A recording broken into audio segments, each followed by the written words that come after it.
Oh,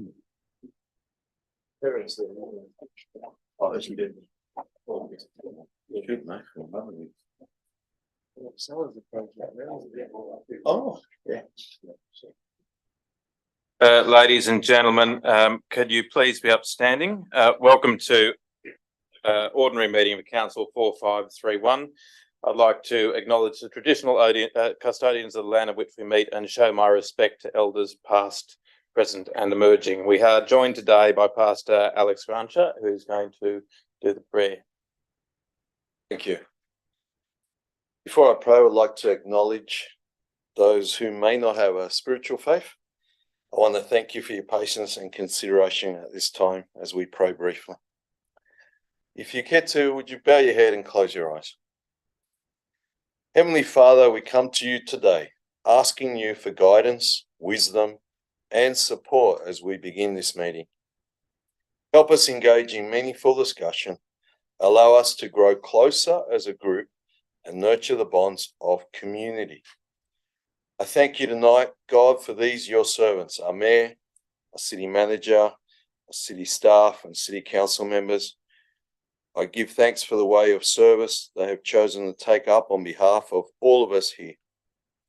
Also, I pray for the people of this area, including those who are here tonight, those who love to live in this part of the world. Bless them with peace, security, and the wisdom to seek you out. And lastly, as we head into Easter week, I ask that we would remember that you sent your Son, Jesus Christ, and he changed the world for good forever. May we be more like him. Amen. God bless you. Thank you, Pastor. The proceedings of all council meetings in open session, including all debate and addresses by the public, are recorded and webcast live on council's website for the purpose of facilitating community access. Webcast archives are stored and available on to the public on council's website. The recordings may be disclosed under the provisions of the Government Information Public Access Act of 2009, the GIPA Act.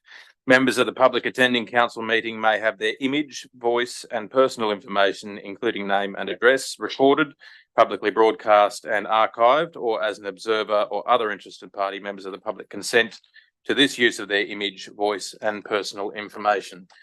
Councillors, we don't have any apologies for this evening's meeting. Do we have any declarations of interest? There being none, can I just first, under your indulgence, yesterday, Councillor Williams brought to my attention that former Councillor Rosalie David had passed away. I will be providing a mayoral minute at the next council meeting, but we didn't actually have time in between now and then to prepare that, so that will be forthcoming at ordinary meeting 4532. Councillors, there is a confirmation of minutes of ordinary meeting 4530 held 26th February 2024. Moved Councillor Williams, seconded Councillor Prieston. Any discussion? If not, I'll put the motion. All those in favour? Against? That is carried. There is a mayoral minute here, which I will read, which relates to the parliamentary inquiry to the impact of the Rozelle interchange. The recommendation is that one, that report be received and noted, and that two, that the Mayor seeks an opportunity to provide a statement to the parliamentary inquiry hearing scheduled on 23rd and 24th of April 2024 to voice our community's concern about the impacts of the Rozelle interchange on local traffic. The Rozelle interchange has had significant knock-on effects to local traffic in our municipality, Victoria Road being the main city-bound thoroughfare for many travelling in and out of our community. I wrote to the Minister for Roads, John Graham, MLC, on March 7, seeking an urgent meeting with him, and I'm awaiting confirmation. I requested that the department immediately review the traffic congestion on Victoria Road and implement solutions to improve the situation. I've attached the letter to this report, which includes some of the suggestions and how the situation could be improved. This includes to investigate and review improvements to the timings of the 4 light signals on the Victoria Road between Westbourne Street and Park Avenue in Drummoyne, and ensure they correlate with new traffic flow patterns to prioritise local traffic over those existing over those exiting from the toll roads. Improved awareness of the toll-free tunnel from Ironco Bridge to the Anzac Bridge to encourage motorists who do not need to be on Victoria Road to use this alternative and faster route. To review the hours of operation of the bus lane on Victoria Road from Gladesville to the entrance point of stage 3B of the tunnel at Rozelle, and to restore the bus lane on the far left-hand side using the space for more traffic flow into the interchange and eliminating duplication. As you may be aware, the New South Wales Legislative Council is holding a parliamentary inquiry into the impacts of the Rozelle interchange. I've urged the community to make submissions to the committee holding the inquiry with their concerns while they were seeking feedback. Submissions have now closed, and I will be seeking leave to provide a statement to the hearing on the 23rd and 24th of April to ensure that the problems on Victoria Road are strongly communicated to and insist on immediate solutions to resolve traffic congestion. Last Monday, the 18th of March, I attended a community meeting at Drummoyne held by our neighbouring Canada Bay Council. A number of community members from Hunters Hill and Gladesville were present and gave their feedback to Howard Collins, the Coordinator General of Transport for New South Wales. Transport for New South Wales has been publishing data on the Rozelle Interchange website to show how traffic is performing at peak hour. The data suggests it now takes 3 times longer to travel from the Gladesville Bridge to the Anzac Bridge on Victoria Road in peak hour. That does not than it does from Beverly Hills to Rozelle on the same motorway. It's not fair that our community suffers the consequences of poor implementation of this road infrastructure, and we must find and implement a regional solution to this ongoing problem. Councillors, any discussion? Councillor Williams. I'd like to move an amendment, Mr. Mayor, in relation to 2. That it should read that council provides a statement to the parliamentary inquiry. Is that seconded? Councillor Sanderson? Do you wish to speak to the motion, Councillor? Yes, Mr. Mayor. Alternative, the amendment, sorry. Yes, Mr. Mayor. It's great that there's quite a few initiatives on the table in relation to this matter, but it's not the Mayor's position alone.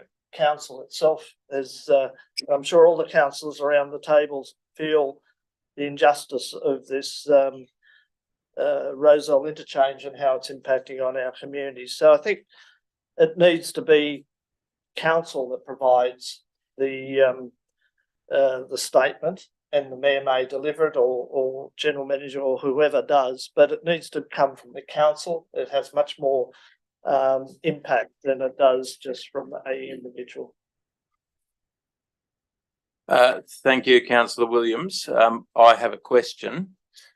Given that the period for providing a piece of correspondence has closed, how is it that you are suggesting, other than appearing at the committee itself, to do this? Yeah, Mr. Mayor, I'm not saying not appear at the committee. I'm saying that it should be with the impetus or the imprimatur of council, not just. But the submissions have closed, is what I'm saying. Submissions closed last week. Yeah, that's fine. Yeah. But you're seeking to personally attend and address on whose behalf. I'm not quite sure. If it comes from the council with the presentation, or the statement is from the council, then I think it has much more impact than what it does from an individual or from a single mayor. The way it reads at the moment is that it's an individual's initiative rather than a collective council's outcome. And I don't think anybody around the table would disagree that this is a real imposition on our community. So it doesn't change the outcome, it just changes where the focus comes from. Councillors, any discussion, questions? Councillor Prieston. Thanks, Mr. Mayor. I just wanted to know, so the letter's already been sent and it's from the office of the Mayor of Hunters Hill. So even if we made this amendment, you would still be appearing at the inquiry. If the chair of the inquiry gives leave, and that's up to them. Yeah. But if they do, then yes. So nothing in effect changes. Well, that's my only clarity is that the clarifying point would be that the period for submissions to be made is actually closed. So Yeah. Councillor Quinn. Yes, Mr. Mayor, look, I want to take this just a little bit further because I concur with what Councillor Williams is proposing. Residents of Hunters Hill would have received this piece of correspondence in their letterboxes in recent weeks. To my knowledge, it's the first time that anything has come from Hunters Hill Council, which is I'm assuming this was funded by and distributed by council. Is that correct, Mr. Mayor? Yes. So it's my understanding that this would be the first time that anything has gone to this community that has been branded, if I can suggest, as coming from the mayor. I don't think that that's the case, Councillor. I think you will find it is. Every newsletter has a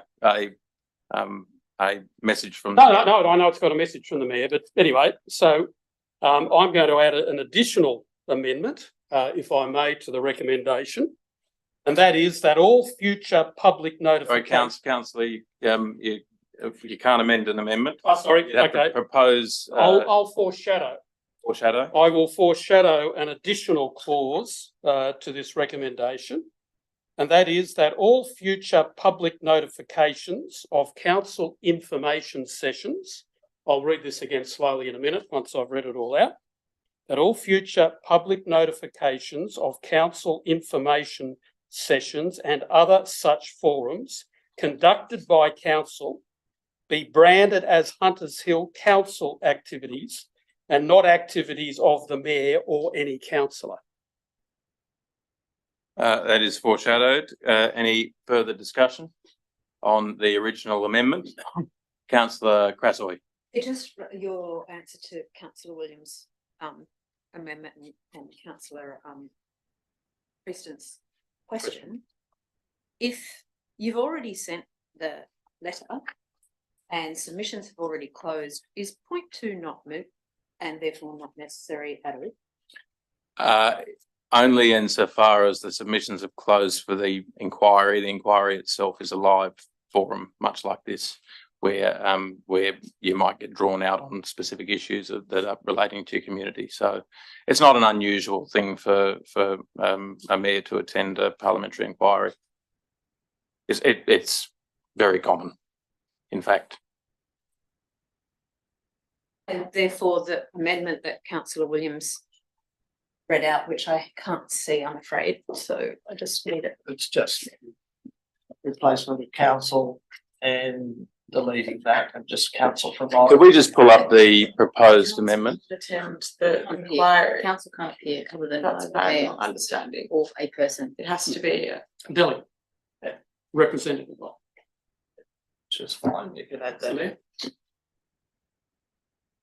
So, yeah, the issue with the wording, I would suggest, Councillor Williams, is to provide a statement that period is closed.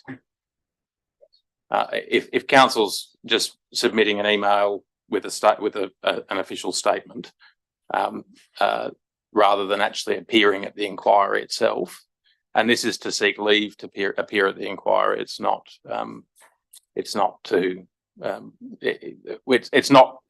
a given that the inquiry chair will allow anyone to speak. That's at their discretion. But the submissions have actually closed. Oh, I see what you're saying. Yes. So council can't possibly be invited to speak.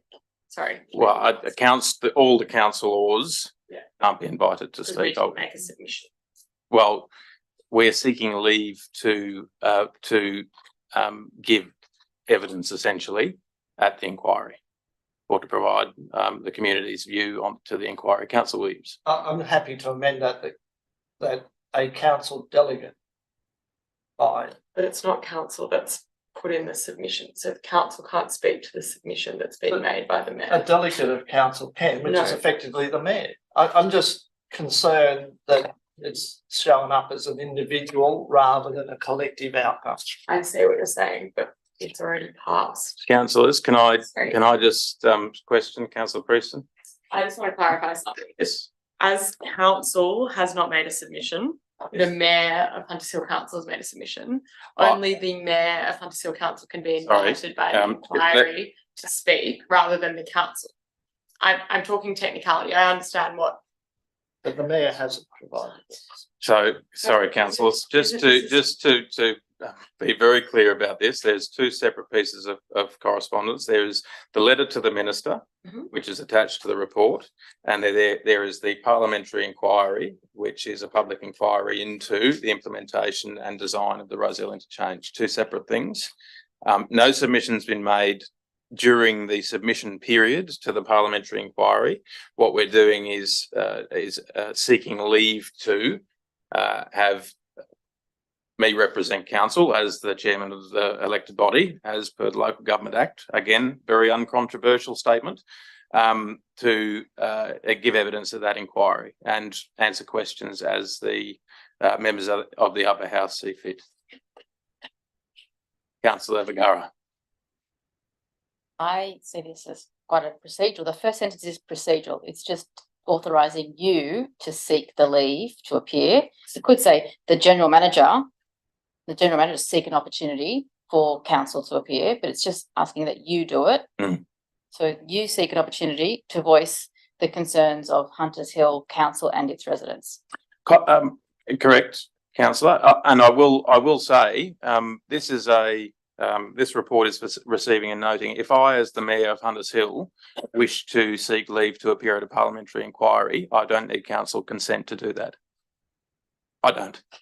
I'm bringing this to you for your information and to relay to you as the council and the elected body that there is obviously some representation that I'm making on this issue. Now, you can take exception to that if you like, but I can, under my own steam, go and seek leave to appear at any parliamentary inquiry. This is for information purposes only. Councillors, do we have Councillor Crasaway? Which brings me back to my question, which is that point 2 is therefore moot and not necessary. Agree. Mr. Mayor, I foreshadowed an amendment. Can I ask the mover and seconder if they would consider including that in their motion? Yes, most certainly. I think it's excellent.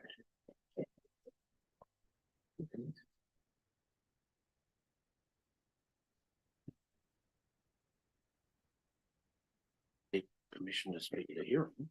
No, then for the alternative. Councillor.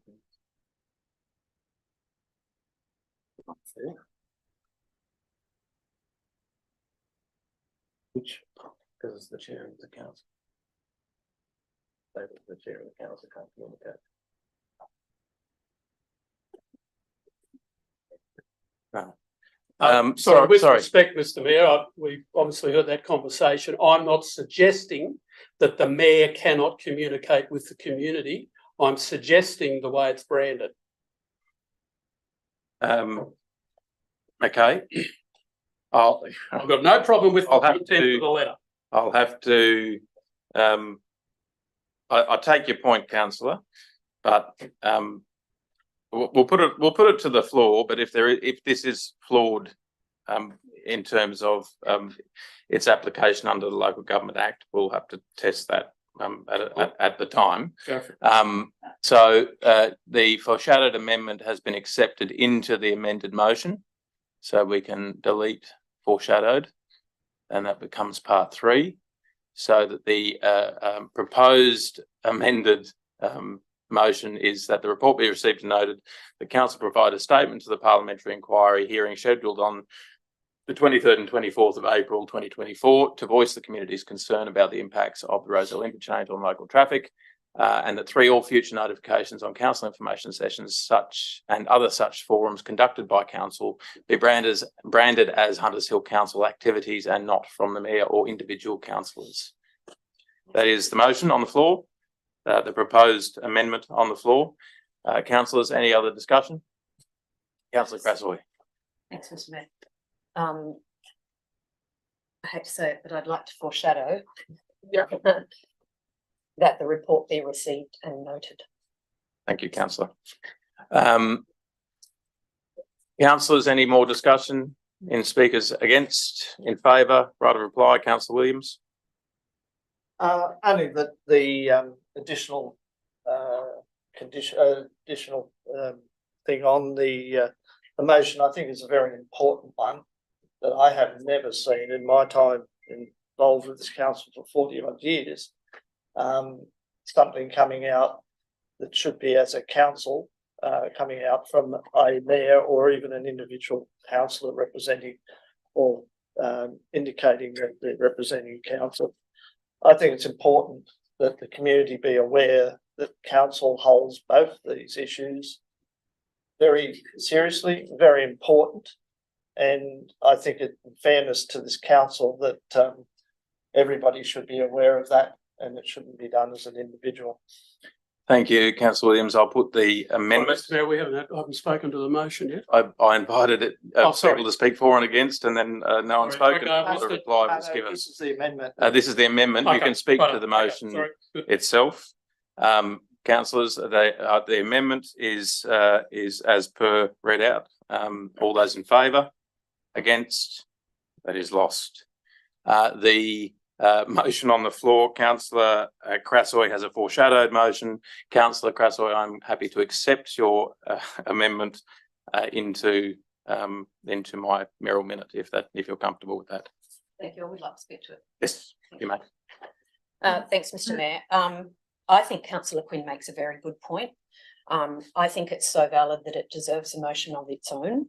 And I don't know whether that can be done from a procedural point of view in other business, but I think it's relevant to too many items in our operational and council business to be buried in one Merrill minute that only speaks to one item.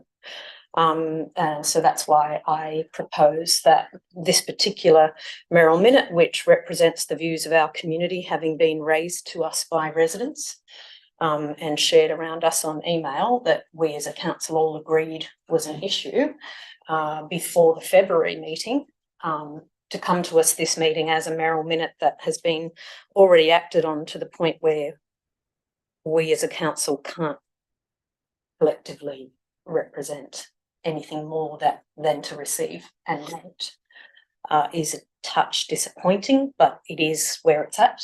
And so proceed as you will.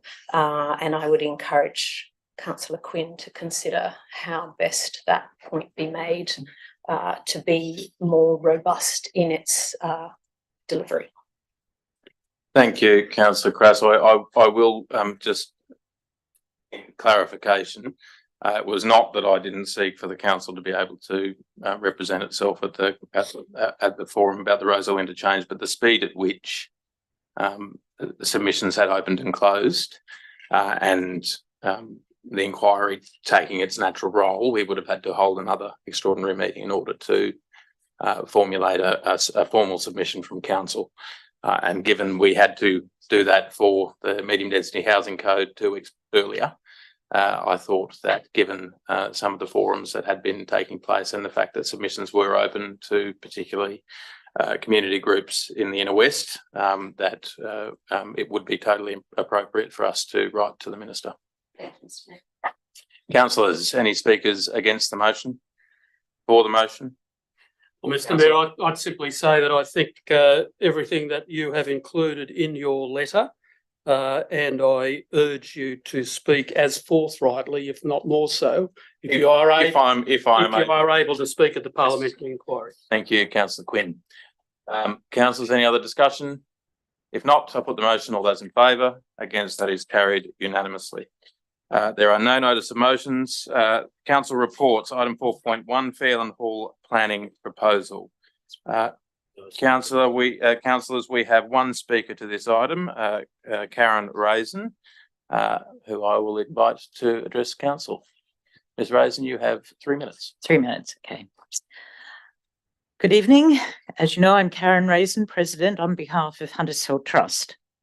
We are concerned with a planning proposal seeking reclassification of land at 14 Church Street from community to operational land, and query an arrangement that seemingly divvies this land into 4 separate parcels, as stated on page 23, part 1, objectives or intended outcomes, and with a noted purpose at a future stage to subdivide to sell the northern portions to the adjoining owners. While we understand and indeed are supportive of the need to sell those 2 separate parcels in the below northern aspect, where community land isn't accessible and landlocked and encroachment occurs, we do wonder why council isn't dividing lot 92 into 3 land parcels rather than the 4 as stated, or only reclassifying the northern land as operational, thus retaining the Fairland Hall site on Church Street as community land for community use as per the existing caveat. If this is not an option or possible, can council please explain at the end of this presentation why this might be? As we know, community land can't be sold and is available for public use only, whereas operational land facilitates the function of council and it can be sold.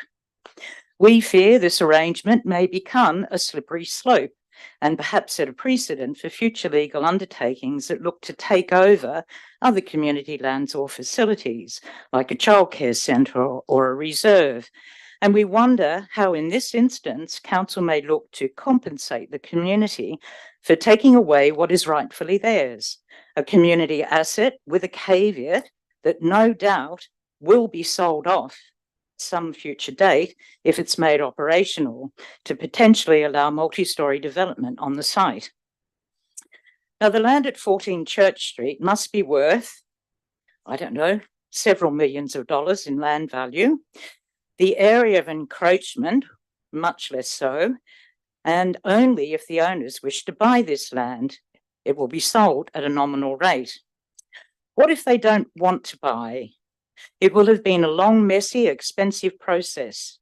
Or what if they plan to develop the site further themselves? Potentially, the owners of 9 and 11 The Avenue may purchase and then sell out, thus allowing a knockdown and rebuild of multi-dwellings by creating a dual access driveway to an enlarged site, or indeed even build units up the cliff towards Church Street.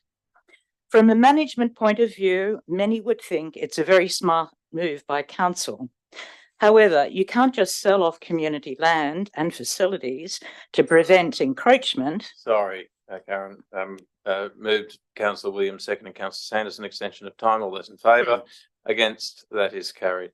You have 3 more minutes. Okay, to prevent facilities, to prevent encroachment and dissolve responsibility as trustees, given the caveat, without a plan to replace with new community facilities. The sale money can't go into council consolidated revenue. Rather, I think we think it needs to be put aside for another community initiative to replace the loss of a well-used hall, Fairland Hall. Council will surely look to sell the southern site at 14 Church Street. One wonders why there hasn't been a plan of management for this community land to date. A check on council's website for bookings indicates that Fairland Hall is used regularly by a number of groups, and this week alone there's reservations for most days of the week, including Saturday and Monday evenings. While the Trust acknowledges that council has been open about their intentions regarding the reclassification of land for potential sale to fix this encroachment issue, we do feel you have not been as open about all the other options available or in the making. Does the New South Wales Environmental Planning and Assessment Act make it legally possible to override the original caveat placed on the land and enable council to reclassify the land from community to operational, thereby facilitating subdivision to sell the 2 land parcels to adjoining properties? Is it possible that these legal undertakings can also be challenged? Why can't Fairland Hall and the playground sites remain community land in only 1 parcel to honour the original gift of this land to the community? Council states operation of the Fairland Hall will continue as a community asset for the foreseeable future, while also stating that the reclassification will allow for a wider range of land uses in the future once a facility is no longer required. You are embarking on a complex pathway involving a gateway determination to legally override a caveat. There is no ongoing commitment made to retaining Fairland Hall, nor any suggestion of compensation for the community. Thank you. Thank you, Ms. Rosen. Any questions, councillors? Councillor Vergara. Hi.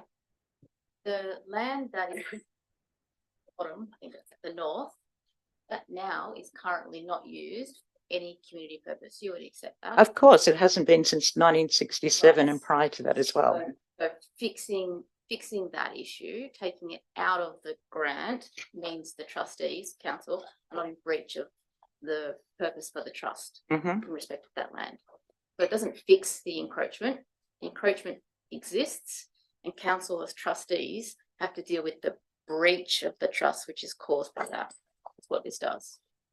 Good, accept that at the moment. Yeah, sure. 600 square meters, not used for any community, in fact, used for private purpose. Sure. Thank you. Councillors, any other questions? If not, thank you. Oh, Councillor Sanderson. No, I'd like to move the. Well, not right now. I'm with questions now. Any other questions, councillor? Can I please? I'm just the manager of director of planning. Sorry, Steve. Would like to clarify some comments. Just to assist the councillors through you, Mayor. The report tonight on the table, it's seeking a gateway determination only. It's not proposing to subdivide the land. It's not proposing to sell the land. The land is only one parcel, not two parcels. Just fact. The northern part of the land, as described, is and currently encroached illegally. Because of the steepness of the site, it's why it's separated viewing wise, but legally it's one parcel. In this proposal is the gateway determination goes to the Department of Planning, and they give us the opportunity to start the community consultation process. That's what we want to do. Part of that consultation process also is a public hearing. It's most important that we understand the public hearing is open, allows for everyone to have a say. It's independent, and that comes back to the council for its consideration. So it's, one could argue this is a public notice, the gateway, so people have a say, similar to what's happening tonight. So I just want to make it clear, it's the beginning of the process. It's the beginning of the process to reclassify that land. It's not to override the caveat. And as the report says, the proposal will not alter the heritage significance of the area, as the proposed reclassification will not alter the built environment or the heritage character of the area. And the hearing, reclassification of the land from reclass of public land to community operational will be a hearing with regard to the planning proposal during the exhibition of the gateway. I think I just want to make those points, and it's only, like I said, it's only a gateway determination, and the Fairland Hall component, the community purposes of the future of that will not affect the operation of the community facility. That's the intent. I believe that the council, this is actually, we started this, the council started this as a resolution of council. I've got an action there to start as 28th of August 2023, and that's what started this process. So that's why we're going through this process. It's only the early stages, and I'm hearing the issues tonight, all well and good. That could be discussed later on in the process. That's where it should be discussed, and the technicalities of the caveat, technicalities of subdivision, and the bottom part, all that sort of stuff. We're not doing that tonight. Tonight's only for the start of the process. And sorry, Director, can I also ask, when it went to the local planning panel, was it a Yes. unanimous decision? Yes. Yes. Yes. No, Councillor no Vergara. issues. Just a question that comes from, sorry, Mrs. Raisin said. Can you, sorry, probably for the director through you, Mayor, can you subdivide community classified land? Or do you have to change its classification before you do a subdivision?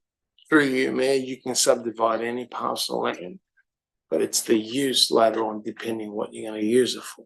So you can subdivide. It's a separate process. Separate Yeah. process. Again, it's what might hypothetically, what might come out of the hearing, what might come out of the consultation is to subdivide the land and then work around that. But we flagged, and I think council's flagged already, that the northern portion of the site will not affect the operation of the community facility.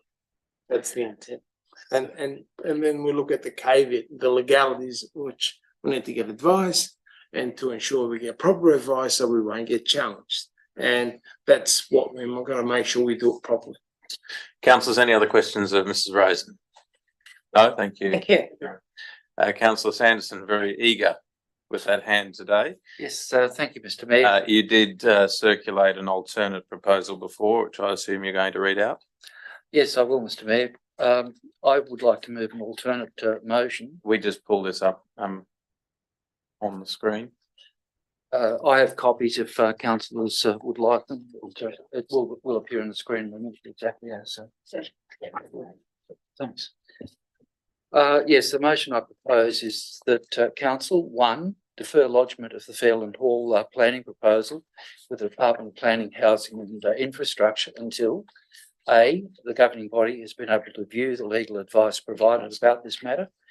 B, consideration is given to the possibility of limiting reclassification from community to operational land to the part of the land to the north of the cliff. C, the governing body is advised as to whether the planning proposal adequately makes provision to the effect on commencement of the plan. The land is discharged from trust, estates, interest, dedications, conditions, restrictions and covenants affecting the land or any part of the land in accordance with Section 30 of the Local Government Act, 1993 NSW. D, the governing body is advised as to the viability of subdivision, where the subdivided lot is less than the minimum lot size given in the Huddersfield Local Environmental Plan 2012 minimum lot size plan of which is 700 square metres. And E, consideration is given to the liability issues in the event of debris falling from the cliff. And then two, reconsider lodgement of the Fairland Hall proposal with the Department of Planning, Housing and Infrastructure on receipt of a report dealing with the above matters. Is there a seconder? Councillor Williams, Councillor Sanderson, do you wish to speak to your alternative motion? Yes, thank you, Mr. Mayor.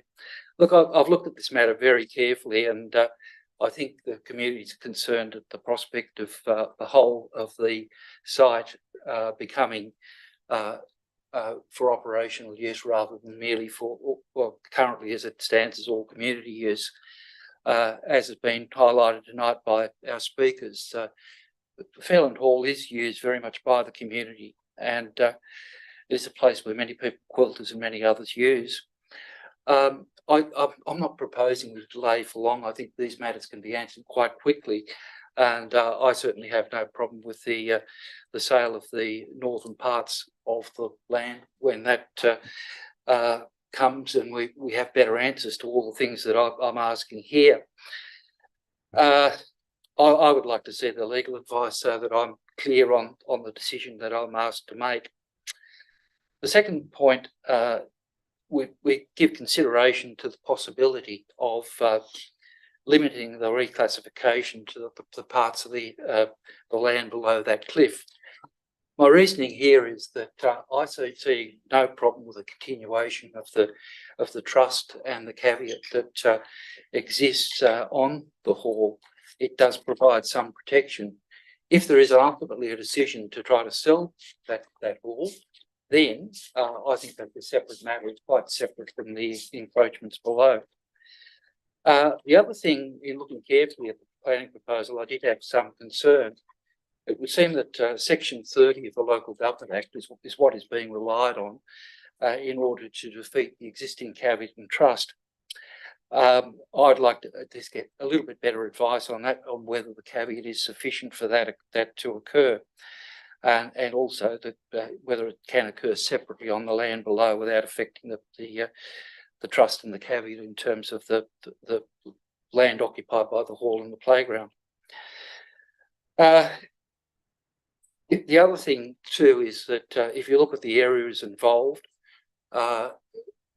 if the 650 metres that is currently encroached is to be sold off, that leaves us with an area, I think it's from memory 608 metres. I mean, they're probably only approximate figures, but that is significantly below the minimum lot size given in the LEP for that area, which is in fact 700 square metres. In my discussions with Councillor Williams about this, Councillor Williams had some concern about the liability issues for maintenance of that cliff. So I think that's another matter that needs to be looked at. Again, I don't propose to, we've been taking some time on this issue already. I don't propose a long delay before it comes back to council.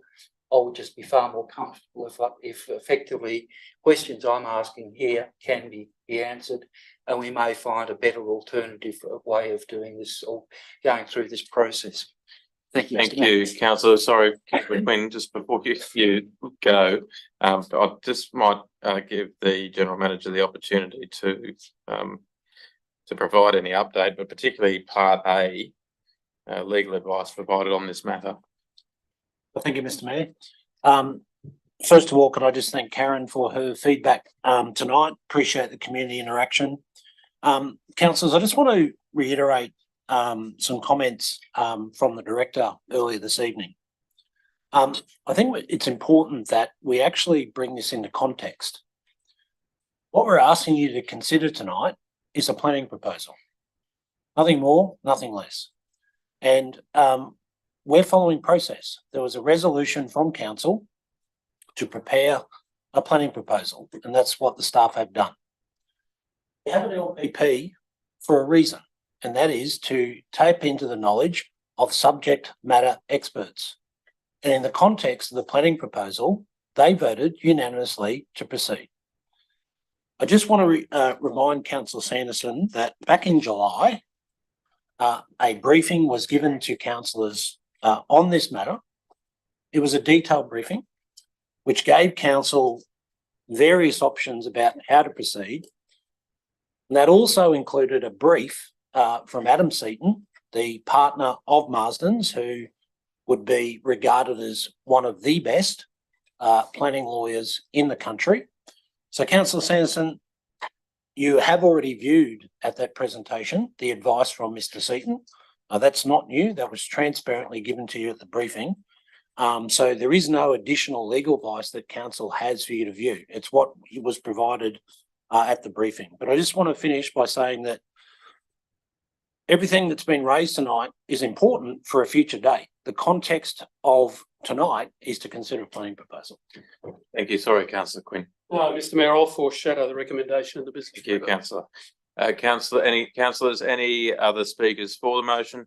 Councillor Williams. Thank you, Mr. Mayor. The amended motion, yes. The amended one, yes. I won't go over the technical details, which Councillor Sanderson is well put, but this concept that we're going to have a planning proposal and a procedure that goes from that planning proposal, to me, is really putting the cart before the horse. We need to establish what we're going to do, what the intent is for this parcel of land. And clearly, as we've heard tonight, that the logic of the northern parcels makes sense only if you can find somebody to buy it. Or do you give it away if nobody wants to buy it? Or does one of those residents want to buy both? Or does the one that to the east that does have a common boundary with one of those. So to me, at this stage, there's an enormous amount of uncertainty about the practicality and the feasibility of delivering the outcome. We're spending a lot of money and time on something that we haven't defined well as to what we expect the outcome to be. We seem to be focusing on a process for the sake of a process, rather than being upfront and saying, this is what's going to actually happen on the site. These are the potential outcomes. And realistically, is there going to be a purchaser for those two parcels of land? I think it's also important, I really like E here, is because no one's ever said, well, okay, you sell off the parcels of land below, are you selling the cliff wall? If you're not, who's going to be responsible for maintaining the safety around what potentially could be quite an unstable wall? So to me, it's not about just a process. Let's go through a process. Let's put something in as a planning proposal and run through that. It's about understanding what, as a community and what as a council, we want to get out of this outcome, and what is the feasibility of achieving that. I haven't heard anything about who might purchase it and whether there's going to be any realisation of benefit to our community. Thank you, Councillor Williams. I will also point out that the liability of anything happening on that wall now is currently on us. It's the same as it is now. Councillors, any other speakers against the motion? For them, against the motion, Councillor Vergara. Legal advice been received. All of the possibilities of dealing with the fact that the northern part of this land is currently in breach of the trust, i.e. not used for community purposes, all of those possibilities are contingent on this being reclassified. And it just seems like people want to spin the wheels for no good reason that I can see, none. So I would not support this motion. Thank you, Councillor. Any speakers for the motion? Against the motion? Right of reply, Councillor Sanderson. Yes, thank you, Mr. Mayor. Yes, we did receive a briefing back in July. I don't think I took anything away from that briefing in writing, or had the opportunity to look at any advice that was prepared in detail. I am still firmly of the view that what I'm proposing may delay this for 1 metre, and I would rather have that brief delay, be certain of all of these facts. And I mean, I like to look forward. I like to understand what the potential problems are. If we go down the path of reclassifying the land, and as soon as that reclassification occurs, and I would like to know whether it is possible just to reclassify the part to the north of the cliff. My preliminary inquiries are that that would be possible, but I would like to know that with some certainty. If we are able to reclassify that northern part, we are able to leave the trust and the covenant in place. They are of some value, and I believe council should be committed to keeping those things in place. In terms of the below, if we are able to reclassify the lower part, then we're immediately in a position where we can work out lease arrangements with current occupiers. Then we're getting some income. It overcomes a problem we've had since 1967. I think way back then, those lands were probably community housing. They've been significantly redeveloped since then. But I stand by the motion. We'll hopefully get some support. Thank you, Councillor Sanderson. I will put the motion as amended up. All those in favour? Against? That is lost. The motion in the paper now becomes the motion. Councillor moved, Councillor Quinn, seconded Councillor Vergara. Any discussion? If not, I'll put the motion. All those in favour? Against? That is carried. Councillors, we now move to item 4.2, overpass clarity there, Mr Mayor. Councillor Williams, just for the minutes, are you voting against or for? Against. Okay, thank you. Against.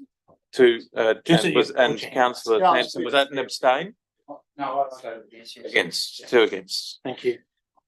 Um, Just for the clarity of the minutes. Mr Mayor. Item 4.2, overpass electronic billboard. Councillors, there is a recommendation in the paper. Now, obviously, part of that recommendation is, if required, for council to go into committee of the whole or closed session, to consider the legal advice that is here in front of you, that has been provided today. Now, if councillors are comfortable to discuss the context of the report without referring to that confidential and privileged legal advice, then we can do that in open council. If you wish to take some time to read the legal advice, I would suggest that we go into committee of the whole. So I am in your hands, but there are privileged legal documents here. I'll invite. Would you like me to read this? I will also point out that we have, since the publication of the papers, received a response from the Honourable John Graham MLC, who is the Special Minister for State, Roads and Arts. And I'm happy to read that into the record. Dear Mr Murphy, thank you for your correspondence about the advertising billboard at the Hunters Hill Overpass.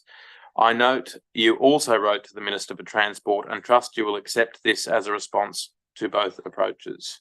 I appreciate the reasons which prompted you to write, and I asked Transport for New South Wales to advise me on the matter. On 17 September 2019, the State Development Application 182 was submitted to the former Department of Planning, Industry and Environment, DPIE, for a digital billboard on the Hunters Hill Overpass. The DA was publicly exhibited for 28 days until 14th of November 2019.